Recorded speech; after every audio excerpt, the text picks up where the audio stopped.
Want a better life for you and your children?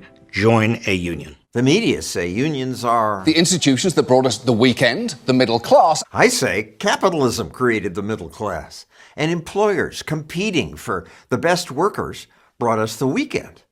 But the media credit unions and claim without a union, companies like Amazon abuse workers. A nightmare workplace where employees often see coworkers cry at their desks. Yet, again and again, Amazon workers have voted against unionization. The Teamsters at UPS had more success. We are the Teamsters! The mighty, mighty Teamsters! A few years ago, they demanded more pay. A fair contract is just a little bit more money, only because they make so much more money. UPS was making lots of money. Thanks to that, they were growing, offering pay raises, hiring more workers.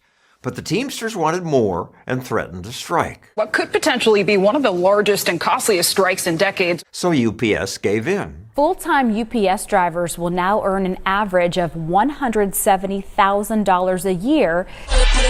Union workers liked that. Teamsters president Sean O'Brien. This is going to improve their lives tremendously. Sounds great. Sounds great for the workers who get to keep their jobs. Economist Leah Poligashvili. In just 1 year alone, 20,000 UPS workers lost their jobs on the heels of this historic contract. 20,000 workers.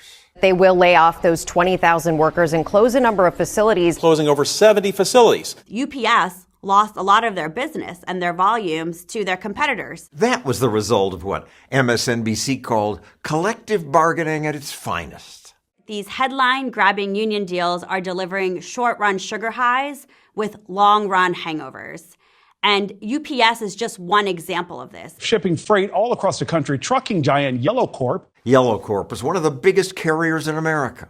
Then the Teamsters threatened to strike, demanding faster payments of health care benefits and pensions. The company warned the strike could cause it to go bankrupt. But O'Brien kept pushing, saying, fulfill your obligation or we'll strike. So Yellow gave in. Yellow freight executives agreed to pay, and the strike was averted. But just days later, the trucking company halted operations, putting 30,000 people out of work. Most of those were union jobs. One day we're going to strike.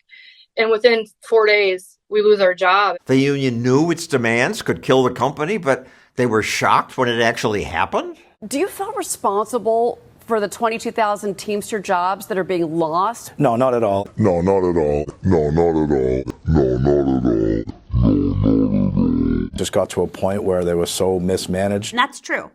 It was having a lot of financial issues. But if you're on the verge of collapse, the last thing you need is a Teamsters labor union contract that says you have to increase labor costs. Yellow is basically covered in gasoline, and Sean O'Brien comes and lights the match. Unions repeatedly kill their own jobs.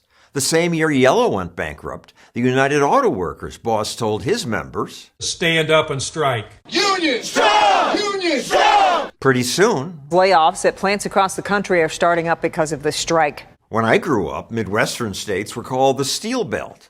Now they're called the Rust Belt. The Rust Belt was once a thriving heartland of America that has been completely destroyed. The media blamed the Rust Belt on global trade. Foreign competitors came up with revolutionary innovations, and America's steel industry went bust. But Poligashvili says it wasn't trade that killed the Rust Belt. It was labor unions. Companies said, higher labor costs, tons of strikes, productivity isn't going up, we're going to relocate, and they did. One reason unions are able to keep killing jobs is because America has pro-union laws that protect established unions.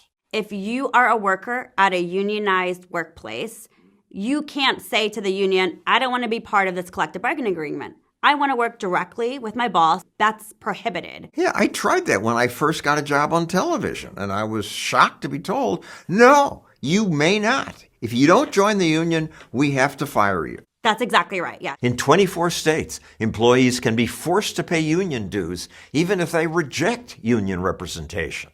That helps the established unions like the Teamsters. And they brag they have $1 billion in assets. We actually took on corporate America and won today. They won, but many workers lost. My insurance is going to be gone.